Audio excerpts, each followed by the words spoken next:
Greetings, what is up, and a very warm welcome to the channel. The sun is hiding on this, what is it now, Wednesday the 30th of October, and the Magpie is casting, coming to you right now with a live 1 versus 1 battle, fresh from the top of the ladder, featuring a spawning in the north. It's going to be the it's going to be the Wehrmacht forces of Felix, and spawning in the south, it's going to be the United Kingdom forces of WhoRunBarterTown, and the map here is going to be Langraskaya. Yep, hopefully the table being set here for a good game. I thought I'd cast this one because you don't often see UKF on the ladder, and it's probably the faction I've observed the least since returning to casting this year, and I'm just keen to see a little bit more UKF play. So hopefully WhoRunBarterTown going to be delivering some interesting moves here for King and Country. And as these two players move out onto the map, this is when it would be useful to have a co-caster. There's always a couple of minutes at the beginning of most RTS games where interesting decisions are being made. I mean, like, you know, where the players route their units here and which units they're choosing in the early game. These are all interesting decisions, but there's no actual direct tension, no bullets in the air, no explosions, no sort of action going on. So, yeah, now's when it would be useful to have a co-caster, just be like, hey bro, what's going on? How about that sports ball / politics / TV show / whatever's going on? But, just going to have to make do with myself, I guess. Let's see, is there anything interesting going on? I don't know, really. I don't know. I suppose I could give you guys a little insight into the LIFO Magpie. It's been a busy week. I actually moved house last Christmas, which was like, I thought I'd just do it. I'd just be like, no one else will be moving house. That'll make it really easy, right? No, that's not how it works, actually. So it was quite challenging. I wouldn't really recommend moving over Christmas. But I've been in my new house since then. Lovely place, really enjoying it. But I still haven't really made it my own. I've just been quite busy. I've been traveling a little bit. And I haven't finished the house off as I would like. So been working on that pretty hard. Been putting some work into the kitchen. It's coming together now. It's pretty exciting stuff. I actually have a dishwasher now, which is like, woo! You know, I'm like of a certain age where that's like an exciting thing that I can comment on in my life. Yeah, to be fair, on top of work and my social schedule and playing Magic in town and whatnot, that has left me busier than I thought I would be. But I have had some time to think about what format the MTG content might take on the channel and how to package that and create some content for the channel. And that's been going really well. I thought to myself, hey, I'm going to need a webcam for this. And then I remembered, oh, I actually bought like a webcam like 2 or 3 years ago, like a decent webcam. And I've just never used it. So I'm looking forward to busting that one out. It's a really cool piece of kit. All of my previous streaming and Twitch and everything that I've used a sort of webcam and had my little face in the corner of the screen or whatever, like when I'm casting a tournament or something live, I've always just used an iPhone or like a phone because, I mean, in my head that is a webcam, right? It's a camera, it's electronic, it can speak to my PC, it's going to be my webcam. But this webcam is just significantly better for the task. It's a little bit smaller, I can mount it on a tripod, which means I can put it above games of Magic when I play them. And it also means that I can put it above my desk, so I can deconstruct my physical decks and talk through card choices, stuff like that. So yeah, that's pretty exciting that I just like had the webcam upstairs. Yeah, it's also pretty exciting that I'm talking over with some people who actually know, or who are just really good for like sounding ideas off of, let's put it that way. And we came up with some good ideas for like what format and how to package some sort of content for MTG on the channel, so that's pretty exciting.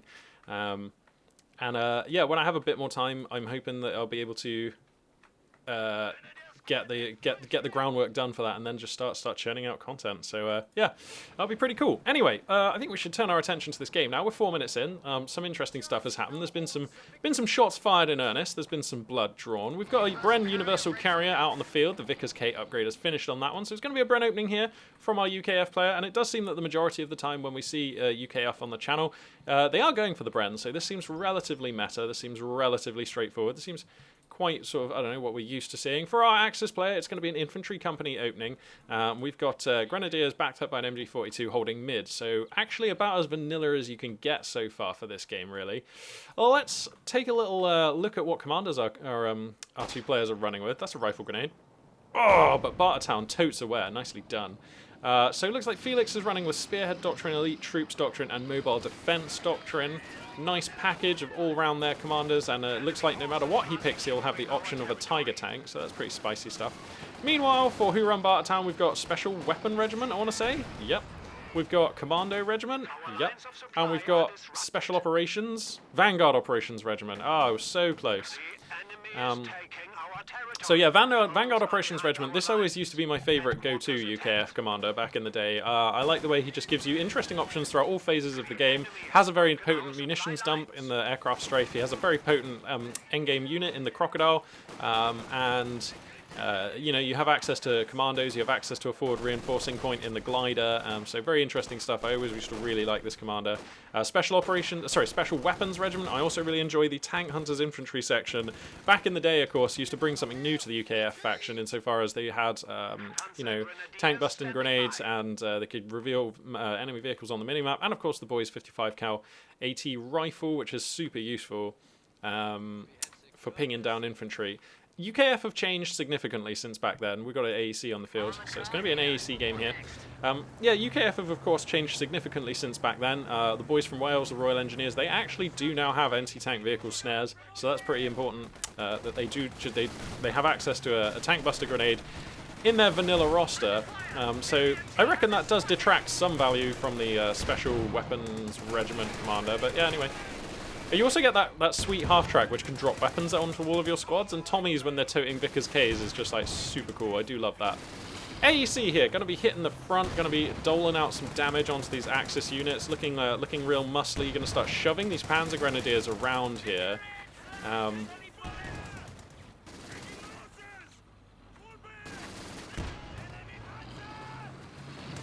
And let's check the tech for our Axis player here. So like the Mechanized Company has finished, Patgun going to be getting added onto the roster. That, of course, a sensible response to this sort of light vehicle-centric opening that we're seeing from Bartertown here. So that makes sense to me.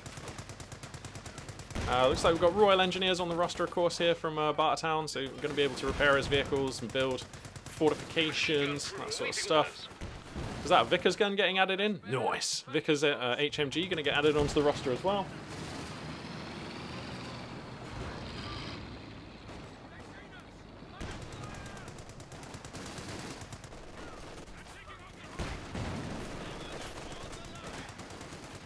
Looks like the scoreline about even in this game, and there was a little phase of Axis domination earlier on in the game, but I don't think it will really add to much in terms of resource differential. So this is looking to be a nice fair game here. These players setting the table for what ought to be a nutritious and interesting battle. So there's the Pat gun announcing its presence on the field, takes a shot, finds the AEC very nicely. That's going to cause both of these vehicles to immediately have to respect the range and power of the Axis AT gun.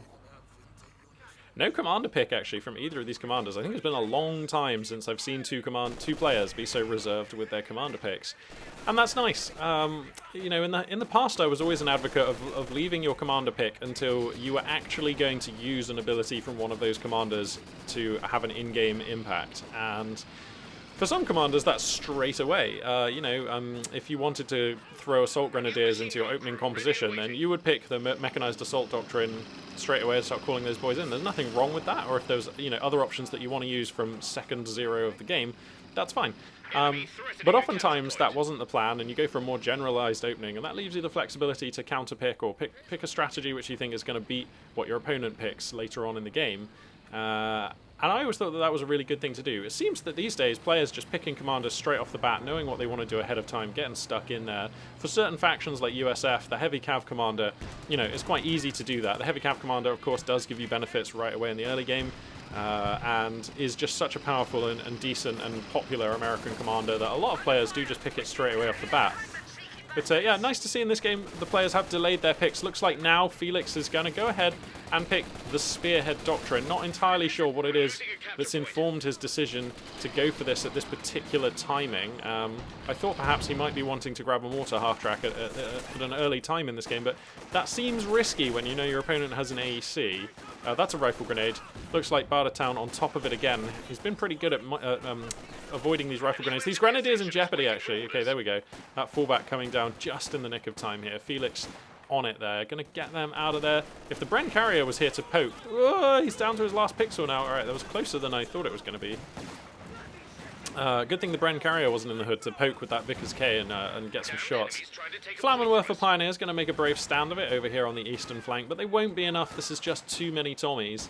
Also in the west, it looks like an AEC going to be shoving some Panzer Grenadiers around, so that's pretty bad stuff for the Axis player now, who, if I crack the tack, you can see the noose just beginning to tighten a little here. UK forces winning fights on the flanks. The Axis player's position is essentially concentrated into just this sort of middle third of the map here. So in danger of yielding too much of the map here. We'll see if he's able to reinforce, rearm, and push out in time to grab these flanks back. Looks like in the middle it's a bit of a stalemate here. Vickers gun facing down MG42 with Pat gun support. So yeah, as we're used to seeing really on Langreskaya, the middle of the map sort of becoming a bit of a no man's land. Actually, this machine gun not covering the VP. A little bit awkward, perhaps. The sector has been cut off. Oh, yes, actually, one other thing that I should talk about. So Windows 10 did a huge update last night, and as ever, this is really irksome because it just, like, resets all my settings and moves things around and changes things to not be where they were. So basically, the sound window that I used to use for switching between sound profiles and changing which sound hardware I was using just doesn't exist in Windows 10 anymore. So that's moved, and because of that, I assume because of that, all of my OBS sound profiles and inputs just like were gone. So I had to redo all of the OBS inputs and whatnot, and redo the levels and so forth. So I'm hoping that this is coming through pretty good. I did a quick test and it seemed to be fine. But yeah, as ever, your feedback much appreciated, because what sounds fine coming over my setup doesn't necessarily represent what sounds fine coming over the majority of viewers' setups. So yeah, please do let me know about the sound levels. Windows 10 once again making life really fun for me. Looks like Grenadiers here are going to find themselves in a nice position to hose down these boys from Wales, assuming they can get over to the correct windows in time. A lot of damage actually coming down. That's a Vickers gun that's chewing into them, plus about 10 Sten guns. Whoa, whoa, whoa, whoa, whoa. These Royal Engineers staying a little bit too long there, but they are going to get out. MG42 gets set up to support though, and without too much bother, these Grenadiers are going to deal with all of those Welshmen. And yeah, the UKF player concreting these fuel points now. Has the triple cap, the scoreline differential opening up now, more than about 140 tickets, 143 tickets now in it. So, looking pretty, well, I mean, it's getting scary now for Bartertown. We're at the point now, sorry, for Felix, we're at the point now where he really does need, I mean, he has one fuel point connected, and I would say the bare minimum to feel like you'll sort of have a hope in a game is to have a fuel point and a victory point connected, usually. So, to that end, he's gotten on top of a victory point, the MG42 up in this building, very useful, of course, and, Felix here going to stem the bleeding to some extent, but still has a lot of work to do. UK forces pushing up on the west and centre, actually just getting around to the doorstep of the Axis player's base. Where's the Vickers guns? Okay, one of them's in base, one of them's in mid. If he was able to get a Vickers gun to like here, then things could get really nasty, but not going to do that just now. The Pat gunner here firing from the flank, going to be catching the Bren carrier. The AEC likewise has to scurry away. Wouldn't hate to see another Pat gun mixed into the roster here for Felix, who, let's see, has teched up to Battle Phase 2 and has purchased a support armor core, so clearly demonstrating some interest in taking probably a Panzer IV, I'm guessing, because none of these units have been picked yet, so probably saving for Panzer IV fuel. Panzer IV fuel is now secured, so look to see the choice of fuel unit pop up in the top left here in the next few moments. Yeah, I wouldn't hate a Panzer IV. I'm still a bit confused as to why he picked Spearhead Commander at that particular timing. I haven't seen him necessarily get any benefit from that choice. So I don't know what it was about that exact moment when he was just like, I'm going to click on Spearhead Commander right now. I was like, but why? So, okay, yeah, Panzer IV will be the choice. There it comes on the queue now. Grenadiers bravely going to get a decap here on mid, but Vickers gun in a nice position. AEC here going to shove them back. MG42 though, and Pat gun going to be pushed up into a nice position to overwatch this one. So basically brought the game back to parity, has Felix now. That's nice. He trails by, you know, a hefty victory point margin, which isn't going to stand him in very good stead, particularly on Langreskaya, which we are quite used to seeing. That often does come down to sort of very grindy mid and late games where every victory point matters and every meter of turf controlled matters. So, yeah, a little bit scary to be trailing by this much on this map. Looks like we've got the Bren guns appearing on the Tommy squads now. So weapon rack research has finished for the UKF player. And we're going to see Bren guns. Been a minute since I've seen Bren guns in the wild. Panzer IV is on the field, of course. MG42 Pintle Mount finishing up on that one momentarily. Company command has finished here for the UKF player, and we're getting to sort of fuel choice amounts of fuel now. He can get a Cromwell soonish if he wants one, or a Centaur, or he can continue saving for something spicier.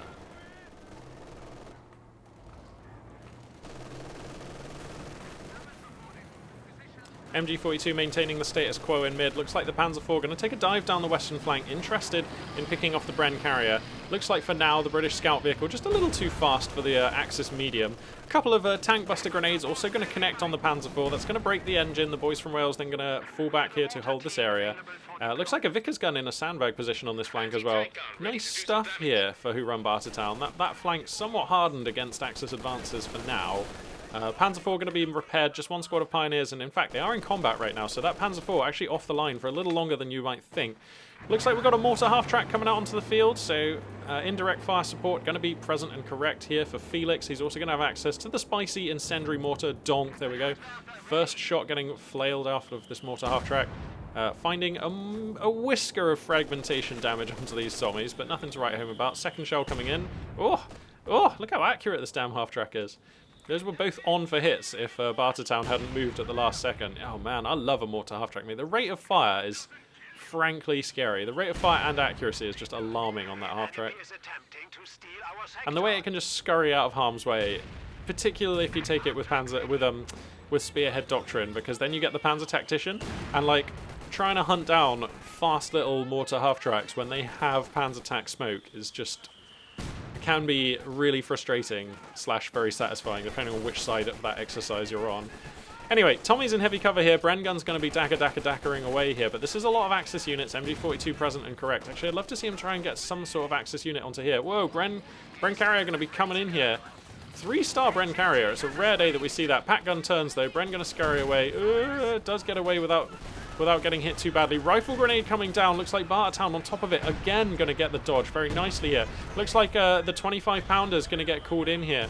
Bartertown does have the artillery flare support on one of his units, and this is one of these maps actually where the scatter on these is going to be minimal because the British base is just down here. So yeah, look at the spread on these shells. They're coming in nicely. Panzer IV going to come in deep here, looking for some value. Going to find a Tommy squad super low. Going to get up on top of a AEC. The Tommies looks like they're going to get away with it, but the AEC now in jeopardy. Smoke gets used, but it's not enough. The Axis medium going to find its prize here, and now going to look for the Bren car. Nasty. Quarter-pounder AT gun is in the hood, but it ain't enough. The Bren now in jeopardy, scurrying away, but it's not enough. Okay, he does get out of there. Damn. Really thought he was going to lose that one there. And what is the British player saving for? This is a ton of resources. Is he just... I mean, you can go ahead and click on a Firefly, firm in the knowledge that it's going to be a sound investment on this map. Fireflies wreak havoc on this map. Like, the middle of this map is just so hotly contested and open. It's always such a rich environment of targets where a Firefly, its range and power can just be so dominating. Is this going to be a crocodile build?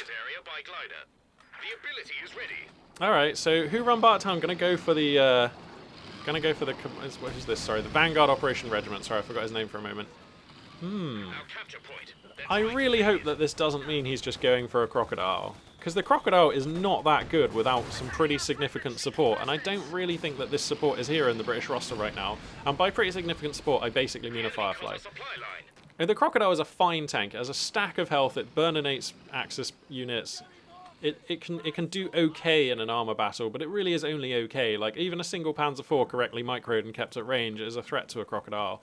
And as soon as the Axis player gets like a Stug or a Panther, the crocodile actually starts looking a little bit vulnerable, unless it has something really pokey like a Firefly in support. And I just think, I don't know, he's saving a lot of fuel here. Let me just check. Did he just go for... Alright, so it's going to be Anvil Tech? Okay. Alright, no, actually, that makes a lot of sense, actually. Anvil we're used to seeing more often than not, I think. Lot of these Panzer Grenadiers, turbo low. That is a lot of bullets. Yeah, absolutely eviscerated. Just too many Sten guns, too many Bren guns, too many men with guns all over those Panzer Grenadiers. Panzer IV going to do its best to plug the line here, and it actually will. Quarter pounder anti-tank gun getting set up. They're going to take some shots here. Finds the Axis medium, may well force it back, and Bartertown losing a squad here to a rifle grenade just for the first time, not paying attention. And he's going to lose a Tommy squad for it. Actually, he's lost 2 Tommy squads over this last phase of play, and a Royal Engineer squad. Whoa, Bartertown suffering grievous losses over that last phase of play. I didn't realise that he lost a Tommy squad. That Panzer IV, I think, picked off a Tommy squad there. Oh, yikes. Another rifle grenade coming through here. Finding this MG, but already the fallback was coming down, so Bartertown playing that one safe. But now, Felix in the ascendancy. Felix is going to push here and grab some ground. The British forces looking thin on the ground right now. This is a scary turnaround now. Bartertown just getting a little bit unlucky and also just missing a rifle grenade, and how fortunes can change. This situation has flipped around.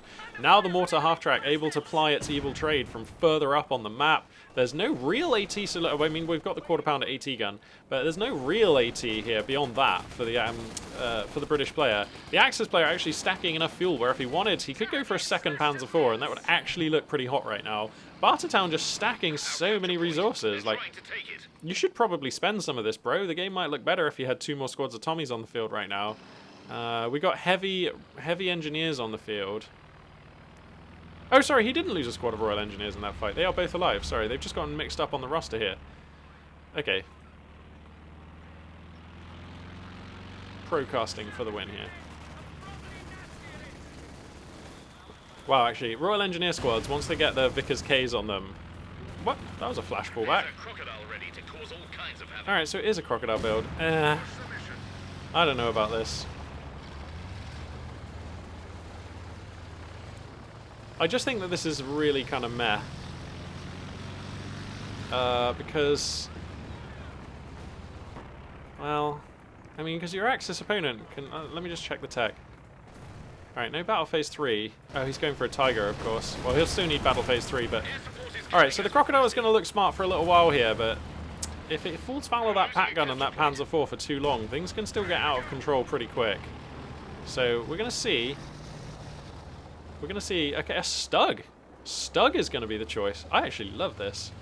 Yeah, I mean, the Stug is basically... It is a tank hunter of sorts. I mean, it's an assault gun, but it's quite potent against tanks. And again, if we why don't we just pan the camera over here? Flip it around, right? Okay, imagine you're a Stug and you're taking shots based on these angles. Let's bring the camera down a bit. Like, look how open... Well, it's probably too far. Look how open the middle of the field is here. Like, a Stug anywhere central just can command all of this area... with smart movement, of course, from the Axis player, and hopefully never be touched. I mean, it's going to outrange that Crocodile all day, and I mean, the British player just doesn't really have a unit that can reach out and touch a Stug that's being used in that way. So I don't know. I'm a little bit skeptical here about Bartertown's composition, I must say, but I've been wrong before many times. And I'll be wrong again. I'm ready to be impressed here. Bartertown has the tools he needs to get something done. I just think that... Am I just addicted to tank hunters? Or, like, would a Firefly just shut this Axis down? I don't know. Alright, so... Pat gun here finds a hit on the Crocodile. And it's just a kind of a stalemate here while Bartertown gets himself in order, I think. I say a stalemate, like, it's the Axis player having lion's share of the map, looking to establish a triple cap here. A couple of squads of Grenadiers going to move across here. And, you know, there is a ticket lead for our allied player here, but it's not going to last long, and he doesn't want to give it up, for sure. Looks like he's going to try and come out here. The Crocodile going to be tasked with destroying these Grenadiers, and that it will, absolutely raiding them with the flamethrower. Could just decide to push in and go for the Pat gun here, but there's a Stug and Shrek Panzer Grenadiers. That's way too much AT. The Crocodile forced back. That was an ill-advised foray into midfield there, but actually somehow he picks up the mortar half-track, so that's pretty cool. Quarter pounder AT gun going to actually find the hits on that one, so that's nice. Get some damage on the Panzer IV as well, so that's also nice. But this is a really intimidating roster. Also, notice the appropriate camouflage. Look at that Stug. It's basically invisible. That is... Where is this Stug? I have no idea. That's sick camo.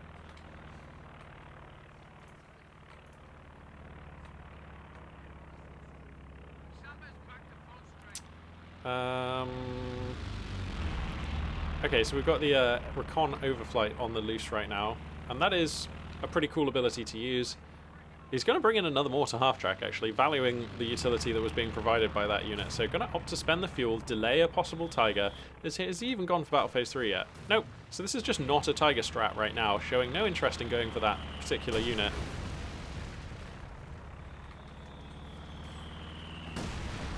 Is this what the mortar incendiary barrage looks like now? Wow, that's like so different than how it used to look.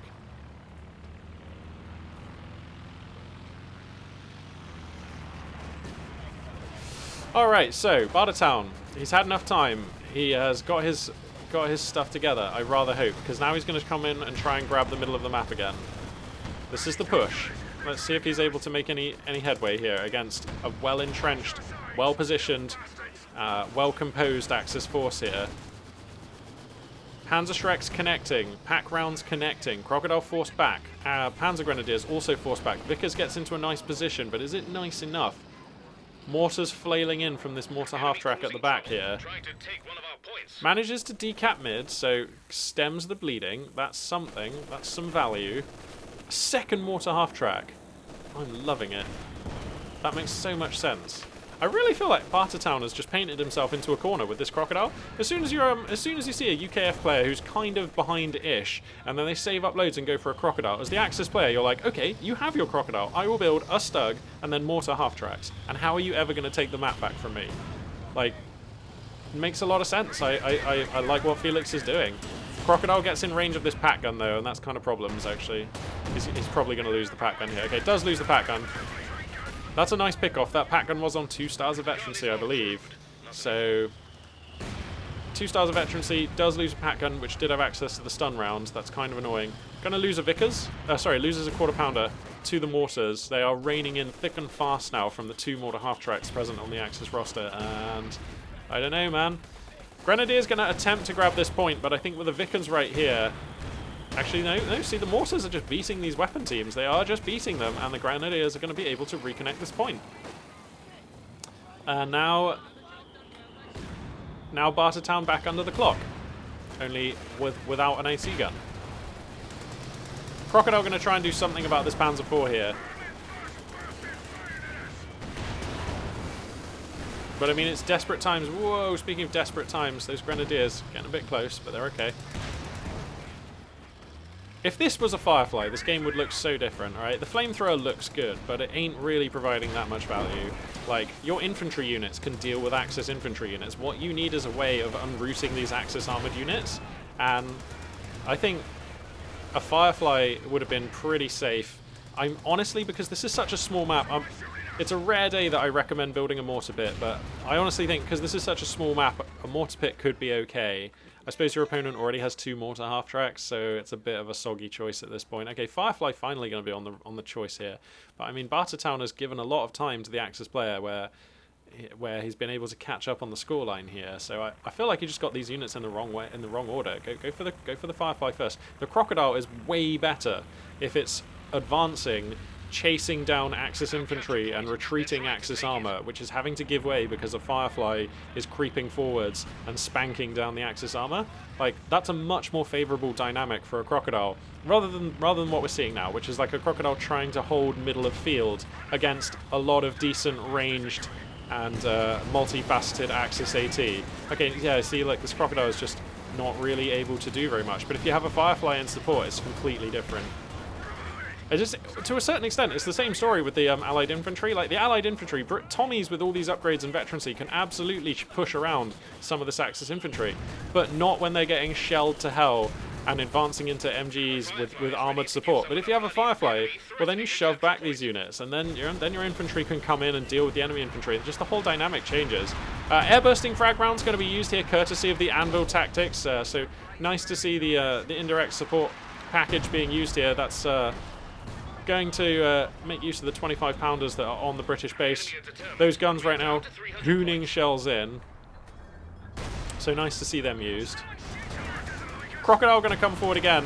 Actually finds the better end of the Stug and the Pack Gun. Getting a bit lucky here right now. Felix unprepared. He's going to lose the Stug. Oh, yikes. Why was that Stug facing north? I'm not quite sure. I think a bad move command being put down there. And that's game-changing. That's game-changing. Losing the Pack Gun and the Stug because the Crocodile just came forward and the Axis player was just ill-prepared.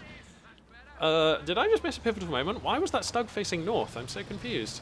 Well, okay, those tables, man, they're basically spinning at this point because now the Stug and the Pack Gun die and a Firefly enters the field, and just like that, the balance of power just switches pretty damn quick here.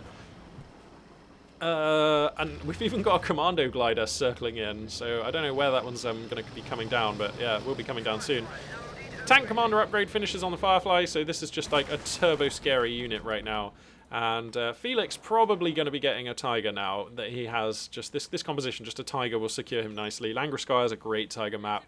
Commando Glider coming down in a pretty tame location, but you don't want to be too edgy with it. Air Landing Officer. Yeah, that's the guy. This guy is amazing, or at least he always used to be. I always used to very much enjoy using this unit because you get the, what is it called? Officer Charge? Like, yeah, which just makes all nearby squads, like, it's basically stim. They just stim and run in, and I'm a big fan of stimming and running in. Heavy weapon experts. Commandos are better able to utilize Bren guns. Ah, cool. Oh, man. I love discovering these little changes bit by bit as they present themselves. Oh, that's so cool. So commandos are like Bren experts. Okay, wicked. I can get behind that. That sounds exciting. Crocodile angling forwards here. Finds the Pack Gun. Quarter Pounder chipping in some shots. Actually, I think that was the Firefly. Alright, watch for these Firefly shots to hit these Panzer IV. It's going to be pretty eye-watering. Donk! Okay, now the Crocodile has to give way. And this is what I'm talking about. If the Firefly is pushing back the Axis armor, the Crocodile is way more effective. Because then it can get up on top of the station of the weapon teams and it can just start burninating Axis dudes. And that's its role in life. That's its calling. That's what it wants to do. That's what it left home to go and make happen in the world. Alright, Grenadier's going to tentatively try and retake the map here. Vickers Gun does have them in arc. 5 squads of Anvil Engineers! What? Oh my god, these repair rates. Watch the health bar on this Crocodile. That's ridiculous. That is ridiculous. That Crocodile is repairing faster than it builds. Like, way faster. Okay, but then the Engineer's actually not going to fully repair it. Okay, interesting. Oh no, this Pack Gun caught grievously out of position. And this is what I mean. Now the Firefly can come in, poke down the Panzer IV. Donk! Epic hit on the Panzer IV. Tons of infantry here in support. I don't know if he managed to get an AT grenade in there. I don't think he did. Pack Gun is just going to get burninated. Crocodile still on 2/3 health here. Absolutely fine to keep pushing. Now, this is an engine. This is a value engine. What we've got now, this roster actually starts making a lot of sense for the UK forces. The Crocodile bravely going to push right in here, providing additional line of sight. Yeah. Yeah, you don't get to have a Panzer IV against a Firefly that's, like, supporting this Crocodile. Look at that. Look at that shot taken from that range. Ah, wow, Felix is just going to concede the game. I mean, I think if you're playing for $1,000 or something, then you can stay in this game and play, because you can call in a Tiger here momentarily, and, you know, that's definitely not a game that's over then. When you have this roster plus Tiger, it's kind of... the game's not over. But, Bartertown here, putting together a very nice game as UK forces. In my opinion, making a slight mistake, getting the Crocodile at that timing. It just didn't look like a board state where I think the Crocodile is going to provide optimal efficiency or is necessarily even that appealing of a unit. It's fine, it has a lot of health and it does damage pretty effectively to infantry. So it's never going to be just like a non-unit. But I really think that going for a Firefly first... counters more of the Axis army at that timing, and then you can back it up with a Crocodile for the sort of checkmate composition a little bit later on. Firefly plus Crocodile on smaller maps that are quite narrow, such as Langreskaya, is a very nice endgame composition, or sort of like late mid-game sort of composition. It can be very difficult for the Axis player to answer, and we saw in this game, as soon as there was a Firefly and a Crocodile, the Axis player's fortunes just reversed completely. It was just like kind of gross. So But I think that the most important part of that combination, especially in this game, is the Firefly, and also bringing out the Firefly earlier. The Firefly is a unit that you really want vetting up at the earliest possible timing, because tank destroyers generally, just because they're units that have long range and that you usually shield with your other units and keep them back, they're such a force multiplier that the veterancy is really pronounced on them. So yeah, for these reasons, I think Bartertown, they're playing a really nice game, demonstrating good sound tactics and proficiency with pretty much all of the UKF units. We saw his Bren carrier get to 3-star. We saw his AEC be pretty good, not great, not sort of like, oh my god, but it was, you know, it was decent. We saw his infantry, by and large, avoiding a lot of the pitfalls that you have to avoid when you play against Axis players. He only lost one squad to a rifle grenade out of like 4 or 5 rifle grenades that I saw fired, so that always bodes well for your awareness. So yeah, that's all pretty exciting stuff. Let's have a look here. We've got Itaperuna versus Night Raven on Kolodny Farm. Night Raven, not a player I'm super familiar with, to be honest. CC Art versus Bartertown on Faymanville. I am actually very tempted by that game. Faymanville, a map that I like. What do we got here? So it's, yeah, Wehrmacht versus Soviets on Faymanville. I think we're going to get into that one. Yeah, that one sounds good to me. Let's do it. Alrighty. Game 2. Wednesday, 30th of October. So let's see now. CC Art is running with elite troops. He's running with this new guy. Strategic Reserves Doctrine. Okay, we're going to have to unpack that one once the game begins. And Mobile Defense Doctrine. Looks like Bartertown running with the Shock Rifle Frontline Tactics, Soviet Windustry, and the Soviet Airborne Geyser. So, the table is set here. I'm hoping we're going to have another interesting game here. I really enjoyed that first game. It was nice to see UKF take a game on the channel. It's rare times that we even get to see them, let alone get to see them look good. So that was nice. You know what, though? I just feel like in that game we just saw on Langreskaya, if Felix is playing OKW and just does just the OKW meta build that we're used to seeing, like 3-4 Volks into Leichter Mechanized, into Panzer II and or Puma, into Schwerpanzer HQ doing OKW stuff, and then locking down middle of map with either a Panzer IV House of J and or a Jagdpanzer, 1, 2 more, or both of those units. Like, do UK forces really get a look into that game? I think it's a lot harder. I think your early game with your Bren carrier and your AEC looks a lot weaker when your opponent has like Volks Grenadiers and Kettenwerfers and things like. I don't know. I just feel like UKF are not super well positioned, and that's why we don't see them very much in the meta at the moment. So anyway, right. Looks like CCR here going to be playing an elite troops doctrine strategy here. Let's crack the tack, and we can see our players opening unit choices and deployment choices here. So we've got conscript opening here for our Soviet player. Looks like going to be spreading his units, one mid, one west, one east.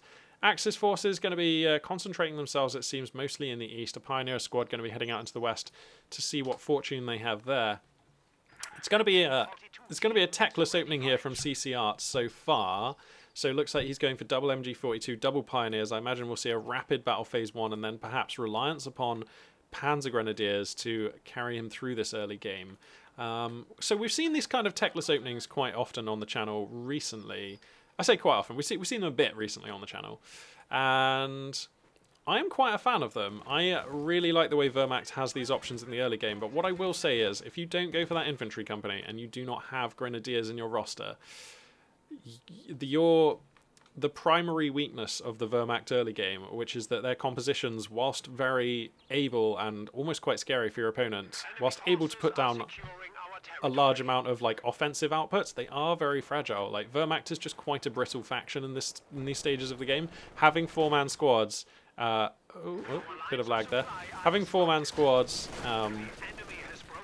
and having to play up against often very powerful allied squads does mean that your roster can, like, you have to fall back your units pretty quickly in a fight. Like, if you are in a bad situation, sometimes you have to fall them back after you've even lost only one man, because by the time they've actually gotten out of the fight, they could have been squad wipes if you didn't fall them back sooner. And, you know, if you have to fall back a couple of these squads, then suddenly you don't really actually have...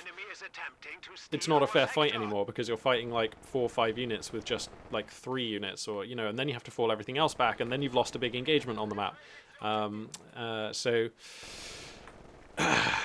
Yeah, these compositions, I'm really excited about them. I think they're really cool, but I've yet to see one where I'm just like, yeah, this is really robust, and just I would feel happy playing it in every game. So we're going to see. We're going to see. For now, it looks like MG42 is going to get set up. Lots of conscripts in arc here, so that's pretty nice. These conscripts are even quite close to this MG. Going to actually fall back for now. With MG42s, if you're in the point-blank sort of part of the cone, the DPS is insane. Like, it's really, like, it will squad wipe very quickly. And we've seen... Not recently, but a little while ago, we saw Von Ivan doing a strat where he got MG42s behind the allied units and then faced them towards his own spawn. And then the allied units were falling back into the MG42s, and it was just squad wipe city, because like as they were falling back towards the MG42, the DPS just spikes up and up and up and up and up, and then like the last man just like gets cut down by the MG42 at point blank range every time, and it's just kind of brutal. But yeah, so that's the bit. MG42s at longer range, they dish out suppression, but a lot less damage. But once you're inside like the 33% range of that cone, like the closest third of the range to the MG42, the damage is intense. So yeah, got to look out for that, especially with conscripts. Like conscripts are 6-man units, but if you are close to an MG42, they are all going to die. So anyway. Yeah, so 4 squads of conscripts here, so definitely a conscript opening here. Bartertown not showing any interest in teching or picking a commander right now, so we don't really know what his intentions are moving this game forward. We only know that he wants to rely on conscripts for the opening of this game. Let's just quickly check. No sign of mollies, no sign of AT grenades at this juncture. Looks like the Mechanized Company has finished here, so we may see a 2-2-2 momentarily. We may see Panzer... well, Panzer Grenadiers we could have seen anyway, but we may see a 2-2-2 in this game, and... I sort of think it is going to be a 2-2-2. I mean, he has Panzer Grenadier manpower already, so if it was going to be them, I think it would have been them already. We are losing a sector.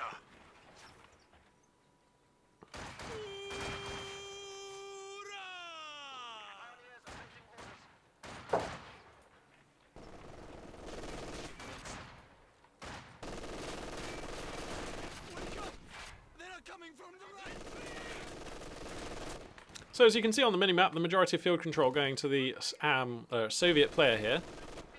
So Bartertown getting off to a nice start. Panzer Grenadiers. It is going to be Panzer Grenadiers. Up to 3 MG42s as well. That is a lot of MG42s, actually. I would say that this is quite a good composition. If you're up against a conscript opening, if you're up against 4 conscript opening, 3 MG42 Panzer Grenadiers looks really nice. Yeah, look at these conscripts. They're just not getting much done again in actual fights. I mean, Bartertown has the majority of map control because he's been able to like have a more mobile fighting style in these early stages of the game. MG42's Pioneers like need to basically stay together, aren't super mobile. But now I think that the Axis player has enough units to be present in all places on the map. I just kind of feel like these conscripts, yeah, we need to see some diversity here. Okay, great. This is what I was hoping for. We're going to see a support weapon Campanile. This opens up the possibility of Zis guns, Maxims, and mortar tubes, all of which I think are going to be relevant in the next phase of this game. So, yeah, mortar tubes can counter these machine guns. They can rain down fire on these hard points. They can tax this elite infantry with stray hits. So I like mortar tubes right now. Zis guns, yeah, double mortar tube coming up on the queue. It seems like Bartertown also likes mortars right now as well. Yeah, if you open conscripts and your opponent hard counters with a lot of MG42s, I think you really are priced into going for mortar squads. It's either mortar squads or you could go special rifle company and then try and snipe them down with marksman, but that doesn't really seem like a workable plan, to be honest. So, okay, 222's on the field now, so I wonder if we'll see this second mortar tube get cancelled to go for a Zis gun. Certainly we'll see anti-vehicle grenades come down momentarily. He does have the resources to click those, and he should probably do so. Looks like this mortar tube not going to get cancelled. I like that. I think 2 is the right number of mortar tubes for the way this early game looks. So he will have heard that autocannon firing if he was listening, which he probably will have been. So yeah, mortar tube's going to get set up here. Faymanville, actually, on Faymanville, you can keep your mortar tubes like one sort of around here and one around here, and then you're covering the majority of the map with mortar tube coverage. So looks like for now both tubes going to get committed into mid here, and this should be effective.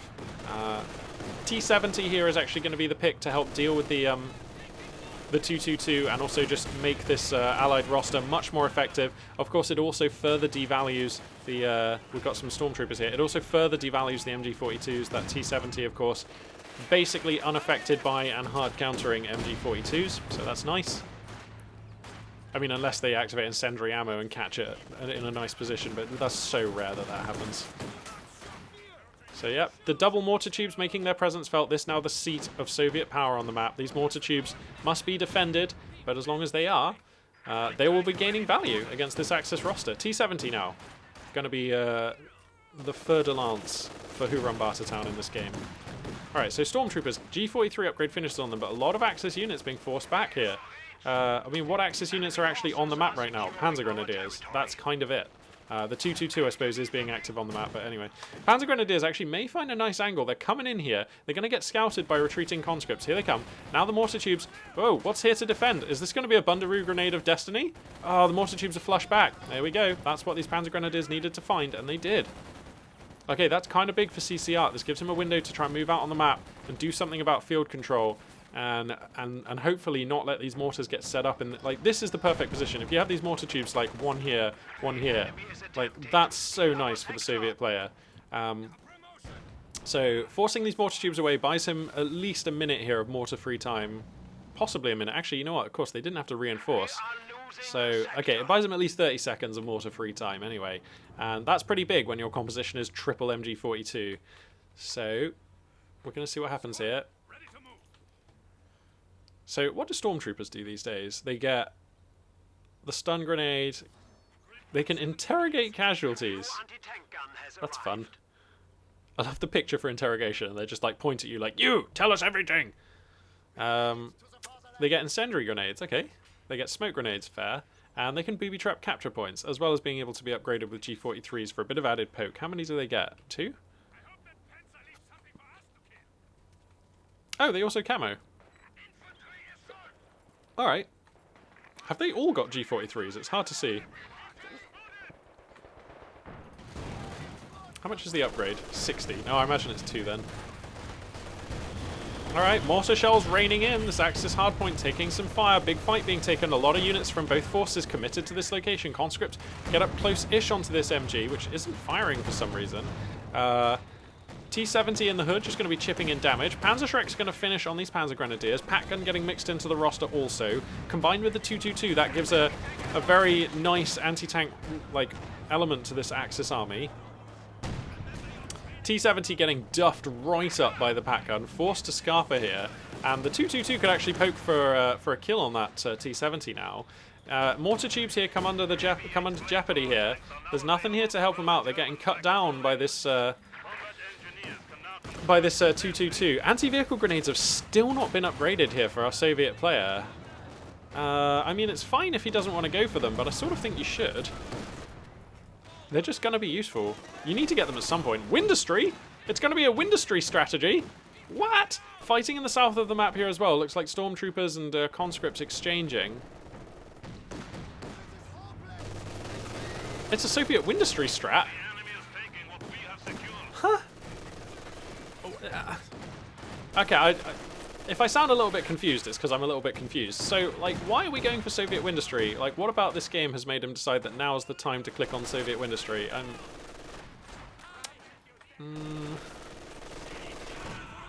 I mean, is he going to go for a KV2 in the very near... Sorry, KV8 in the very near future? I guess so.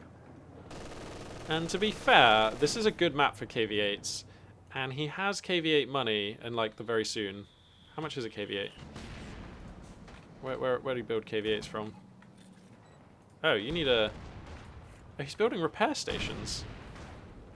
To repair your T70? I mean, that's fair enough. 2 repair stations?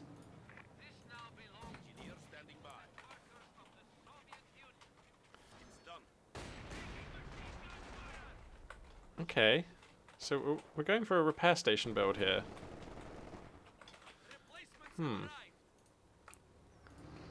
Alright.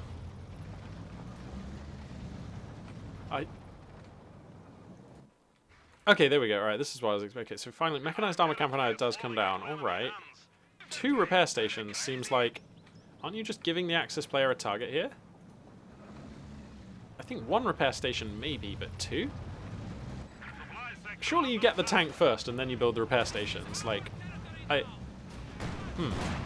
Alright, well, let's crack the tack. I feel like we need to take stock and see what's going on in this game. So the Axis player takes west. Nice little push there. 222 MG42 Pioneers. Nice little sort of self-sufficient force over in the west there. The Soviet player is marauding through the countryside in the middle of the map, though. Conscripts even getting up as far as this. Oh, this is really annoying. These conscripts in heavy cover will be able to just delay Axis operations from entering middle of the map for a while, which is also enabling Soviet operations to bully their way forward, displacing Axis squads, taking whatever they want. The mortar tubes get set up in a nice position. 222 Flammenwerfer Pioneers, Shrek Panzer Grenadiers going to come in to try and do something about this, and they will displace these mortar tubes again. And as long as the Axis player keeps on disrupting the efficiency of these mortar tubes, keeps on disrupting mortar coverage for the Soviet player in mid-map, then he's going to be fine in this game. So this is okay, I think. This is nice. Seems like CCR understands that he needs to keep on hitting this position and enforcing those tubes back. And he is doing it. And he's still just about at parity in this game. Actually has a pretty healthy ticket lead, so that's not too well. He has like something of a ticket lead anyway, so you'd always rather have that than not. So that's kind of cool.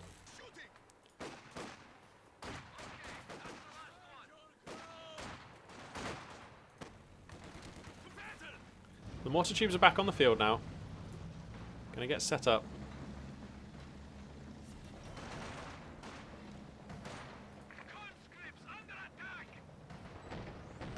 Donk.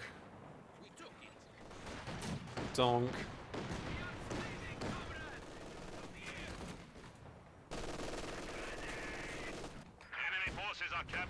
Oh, that was an incendiary grenade. Okay, we got there.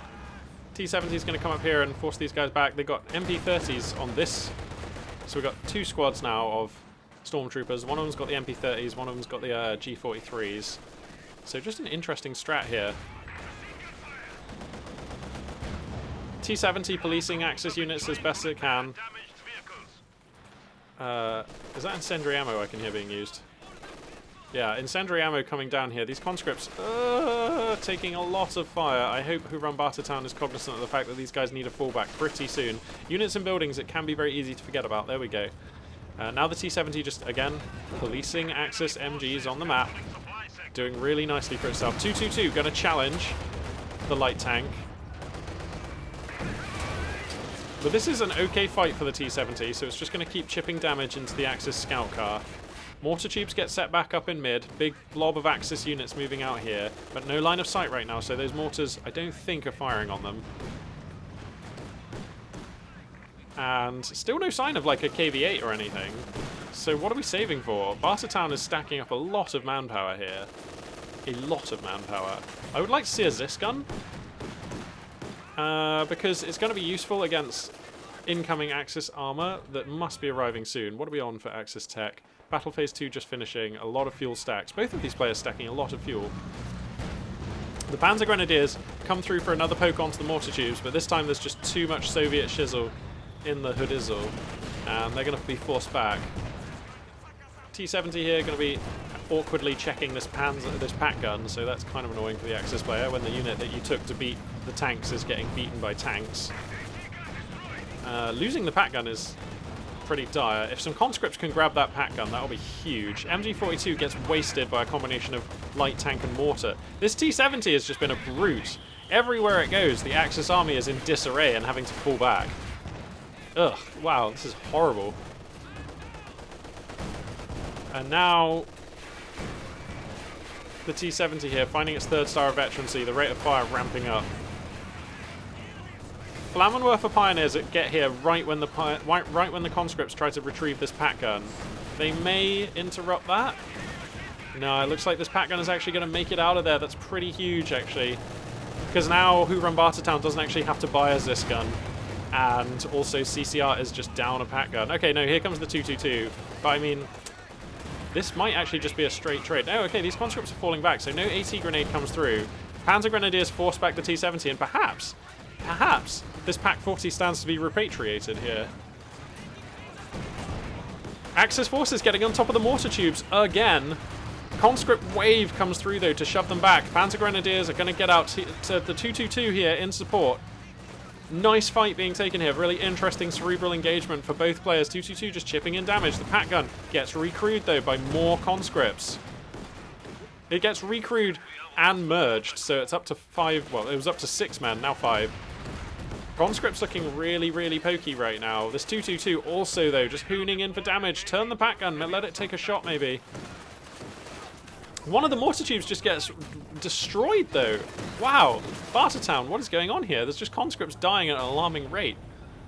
Okay, so the mortar tube gets taken out. Finally, the Pack gun able to see off that 222. But wow, grievous losses for both players being sustained there. But I feel like it's CCR who comes out with the smaller, less well-rounded army at the end of that. Losing a Pack gun to the Soviet player, that entire last phase of play was kind of based around that Pack gun being slowly retrieved by the Soviet player, and it does. You mean you ain't getting this back anytime soon now for the Axis player, so that's rough. The mortar tube gets recrewed. I mean, you're okay, weirdly enough. As long as you're only feeding bodies to the Axis player and not too many bodies, you can always recrew all of your hardware. Oh no. You can always recrew all of your hardware with conscripts, and that's one of the luxuries of playing as the Soviet forces. And Bartertown here just playing to the Soviet advantage really well. He still has 4 squads of 7-man conscripts, and he's just out on the field looting MG42s, recrewing mortars, salvaging Pack guns from his opponent. And now these conscripts are coming in. This T-70 still just being prolific. It is a prolific harassment nuisance unit here, just taxing CCR's manpower. Now CCR has money. Alright, he ain't out of this game, and there's the prospect of a looming Tiger Ace in the near future in this game. 250 fuel, 800 manpower. You can see that CCR is managing his resources to line up with that when he gets to 11 command points. But, I mean, he's actually bought a support armor corps. That does surprise me. And he's going to build the Schwerpanzer HQ. So why build the support armor corps? I mean, I appreciate that you need this to call in the Tiger, right? Or do you just need Battle Phase 3? No, you do need the Heavy Panzer Corps. Okay. So, I guess that he built the support armor corps thinking he might take a choice from that building and then changed his mind? But this is desperate times now. Well, and so one thing going in CCR's favour is he does have a little bit of ticket leeway to give here, but you can see the minimap rapidly turning very red. I suppose the one success story for CCR in this game has actually been this 222. That has been almost as brutal as the T-70 in this game. You know, 23 kills, a lot of veterancy on that unit, and everywhere it has been going, you know, Soviet forces have just been dying horribly. So that's pretty scary. Wow, actually, looks like a couple of Panzerschrecks connect onto this T-70, which is now in severe jeopardy. Gets around the side of this hedge, but as soon as the 222 comes around, this ought to be a dead T-70. How is he getting away with this? Pack gun now in the hood. The 222 has to be careful. No way. No way! The T-70 gets out. That's insane. That should have been a dead T-70. I am amazed. KV-2. Dun dun dun. The biggest gun on the battlefield is now on this tank. And whoa! Oh my god, I didn't realize that CCR, during that chase with the 222 onto the T-70, has lost another infantry unit. I think, yeah, he lost his stormtroopers. He's stacking a ton of manpower. He really wants this Tiger Race. You can see he's trying to get these numbers to line up. But, I mean, when the mini-map looks like this, your fuel income is actually so low. It's going to be another 4 minutes at plus 10 to get this Tiger Ace, and that's not acceptable. You'll have lost the game by then. So I think actually CCR is so awkwardly priced into getting a Panther or something here. Like, I mean, or a Brumbar? I don't know. How much is a Brumbar? 150. I mean, can you really... You're never going to get any map control here, CCR. Not against this. This KV-2 is engaged siege mode in a really very good position here. This will have range to the Axis player's doorstep. Donk! Yeah, send a message. Give him a taste. A little sneak preview of what's to come in this game. I hope you like that, Axis player, because, oh yeah. Yeah, let him know. Let him know. Let him know. Hey bro, I picked Soviet Windustry and this is what the game looks like now. I've got a KV-2 parked on your... He's fighting! finding hits! Oh no! Oh no! Has CCR just walked away? I think CCR might have walked away.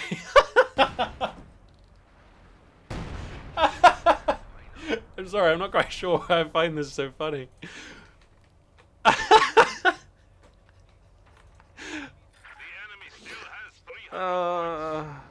Okay, so I think what's happened here... I think what's happened here is CCR has gotten up from his BC and he has walked away. He has left the game physically. As a person, he has walked away from the game. Okay, now he's actually going to leave the game as well. Oh no. I need to compose myself for a moment. I just that all just went so wrong so quickly. Okay then, right, well, man, okay, so CCR here trying to walk the trying to walk the tightrope here, trying to navigate a very technical and unforgiving Axis composition against some relatively sledgehammer tactics from Bartertown. I really like the way the early game looked. So CCR identifying that Bartertown was doing a conscript opener. 4 squads of conscripts does get rather countered by 2 or more MG42s, and the number of MG42s in the early game reached was 3. Now, at the time I thought that was quite nice. I actually did like the 3 MG42s because it does hard counter all of those conscripts. But you leave yourself open to being hard countered in turn, and Bartertown masterfully identifying that. He was like, okay, you've gone for 3 MG42s. I appreciate that. That makes a lot of sense against what I'm doing. So I'm going to do something that makes a lot of sense against that. I'm going to go for double mortar tube. And yeah, those 2 mortar tubes make those MG42s much more hard to get value out of. And I feel like this game then became about a very fragile Axis composition having to make very daring and risky attempts to push out onto the map and displace these mortar tubes. That is an inherently dangerous dynamic for the Axis player, which I would suggest you do not want to try and sustain for long. You can do it a couple of times, maybe, and you can displace these mortar tubes, and we did see CCR do that. Stray Panzer Grenadiers getting on top of the mortar tubes is enough to force them back. The 222 Scout Car getting on top of the mortar tubes is enough to force them back. But it's only a temporary fix, and the Axis army is so brittle and that these maneuvers get increasingly risky as the game goes on and there are more Soviet units, and pushing out to access this position and force these mortar tubes back gets more risky as the game goes on. And then then there was a T-70 added into the roster, and this T-70 was an absolute brute, probably MVP of the game, to be honest, for me. Just able to eke out so much value from around the map. And I'm not even talking about like kills and like damage done. That's one form of value. Another form of value is being mobile on the map and forcing your enemy units to have to fall back, because, you know, this was a composition like Stormtroopers, Panzer Grenadiers, MG42s, Pioneers. All of those units basically have to fall back after about 2 shots from a T-70, after 2 hits, let's say. You know, if you don't fall them back, they're such small squads, you're probably going to lose them, and the T-70 can chase. Remember that as well. So you have to fall them back with enough health to sustain a chase if the T-70 goes for it, or have some supporting units there to prevent a chase.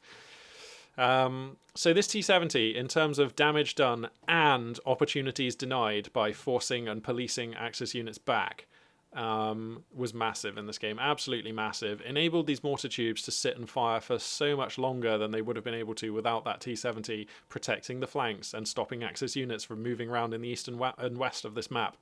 And then all of which is not actually enough to beat an Axis player who's skilled and plays the game well, which CCR definitely falls in that category. You know, even with all of those difficulties, even with all of that strain being put on this Axis composition, it was still manageable. And then there was just a pivotal moment where a pack gun was lost, and the Axis player expended a lot of resources in trying to prevent that Axis gun from falling into the pack gun from falling into Soviet hands. and was unable to do so and sustained a lot of losses, not just in terms of manpower, but actual squad wipes trying to retrieve that pack gun, and didn't even get it. And like the pack gun kind of, it doesn't represent game over by itself, but it sort of represented how the game was going, because like the Soviet player did want an anti-tank gun. It was like the only thing missing really from the roster at that point in the game. And the Axis player really did not want to give up an anti-tank gun because, you know, the pack gun scales well into the later stages of this game and was also one of the only real tools for fighting back this T-70 that were on the field. And like we've seen this time and time again, particularly when it's the Axis player giving away the weapon team unit. If you lose an MG42, if you lose a pack gun, and your allied opponent is able to grab that unit, it's so much worse than a squad wipe, because it's effectively your unit has been converted to their side, and so it's like that. It's worse than losing 2 units really, because you lose a unit and your opponent gains a unit, which can then go on to gain value. So when your Axis composition is this fragile, this brittle, and when the game was that closely balanced, and you're already under so much strain by these mortar squads and by the dynamic presented by the mortar squads with the T-70 and support, having a unit, and I've already said it wasn't the most consequential unit, but it also wasn't inconsequential, having a unit transfer to your opponent's roster from your Axis roster is so backbreaking, even if it wasn't a super significant unit. The pack gun, merely valuable, but not like game-breaking by itself. But just, I think that was really the straw that broke the Axis player here. And you could see, he sort of recognized it. He was like, oh my god, I'm under so much pressure right now that if I actually just give this pack gun to the Soviet player, that represents such a value swing that I just might not actually be able to rein this game back in. And he invested so much in trying to get the pack gun back. And the fact that he made the decision to invest and then was still not able to retrieve it was just almost heartbreaking, really. And that's kind of just led to this situation that we're in now, where the Axis player doesn't have a lot of units, doesn't have a lot of resources, and the Soviet Windustry player is able to bring out a KV-2. And when the early and mid stages of the game have looked the way they did in this game, where it's a story of the Axis player under a lot of strain trying to deal with this Soviet composition, when the Soviet player is then able to tip the balance so heavily by stealing an Axis unit and then very shortly after presenting a massively heavy, hugely long-range, intensely destructive unit, the KV-2, I mean, that's just game over. And look, the final point that's super relevant about this game is CCR has died here with 12,500 manpower and 223 fuel in the coffers, and you don't get to take that to the next game. That just represents resources that, like, Bartertown has destroyed in this game without even having to face the units, and that's huge. Like, that's so big. If your Axis player's game plan, and we could see CCR was managing his resources so well, and if this stumble with the pack gun and this sort of forlorn hope trying to retrieve the pack gun had not occurred, then he might have actually found himself in a position where he had the field control and he might actually have 20 or 30 more fuel at this time in the game. And then he would have actually been able to spend it on a Tiger Race, and then we look at a completely different game. So like the window here for him to get his Tiger Race was just unfortunately closed right before it was about to become relevant, because he lost field control, and because he tried to retrieve this pack gun, and because of the way the early and mid game looked with the mortar tube dynamic. And then when you don't get to complete your Tiger Race plan and you die with all of those resources in the bank, that's like the most frustrating feeling. But I mean, that's the risk of going for these sort of late game saving up for a Tiger type strategies. And you know, if you lose all field control just before you're supposed to get the Tiger out, I mean, you cannot save up at 7 fuel a minute and just get this Tiger out and then have the game look okay. You can't. It's just, that's game over, I'm afraid. So man, I really feel for CCR in this game. He went for a cool composition, played a really nice game, but Bartertown just defeated him at each turn with smart decision making, a little bit of luck. There was a couple of times when that T-70 looked like it might have died, and like, if things just went even very slightly differently, I think it would have died. But that's not the timeline we live in. This is the timeline we live in, and this is how this game has gone for the reasons I've just gone over. And I congratulate Bartertown here for putting together a beautiful brace of wins on the channel. Fantastic to see. He's making some smart choices and looking like a very strong player out there, taking a win with UKF. and taking another win here with Soviet forces against Wehrmacht. So lovely stuff. We do like to see it. That will conclude today's cast. Thank you all very much for watching. And this for now will be Magpie842 signing out.